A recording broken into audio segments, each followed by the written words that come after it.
സ്വർണമാണോ real estate ആണോ ഏറ്റവും മികച്ച നിക്ഷേപം? കഴിഞ്ഞ 10 വർഷത്തെ ചരിത്രം എടുത്തു കഴിഞ്ഞാൽ തങ്ങളുടെ മൂല്യം നിലനിർത്തിക്കൊണ്ടു പോകുന്ന രണ്ട് ഇൻവെസ്റ്റ്മെന്റുകളാണ് ഗോൾഡും റിയൽ എസ്റ്റേറ്റും. അത് നമുക്ക് കണക്കിലൂടെ തന്നെ നമുക്ക് നോക്കാം. 2013 10 ഗ്രാം സ്വർണത്തിന് 29,600 ആയിരുന്നു വില. ഇന്ന് 2026 ആയപ്പോൾ 10 ഗ്രാം സ്വർണത്തിന്റെ വില നിൽക്കുന്നത് 1 ലക്ഷത്തിന് മുകളിലാണ്.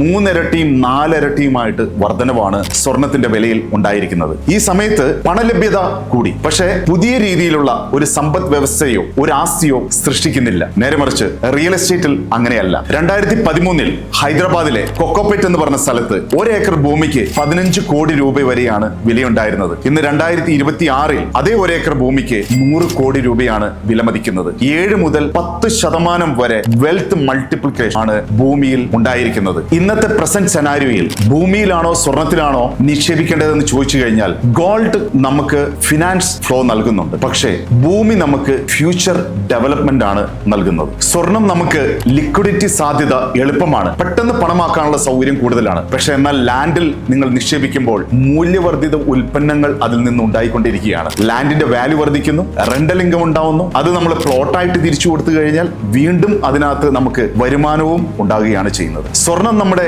സമ്പത്തിനെ പ്രൊട്ടക്ട് ചെയ്യും, സംരക്ഷിച്ചു നിർത്തും. പക്ഷേ ഭൂമി അല്ലെങ്കിൽ റിയൽ എസ്റ്റേറ്റ് നമ്മുടെ സമ്പത്തിനെ വെൽത്ത് മൾട്ടിപ്ലിക്കേഷൻ ചെയ്യാനുള്ള സാധ്യതകൾ കൂടുതലാണ്.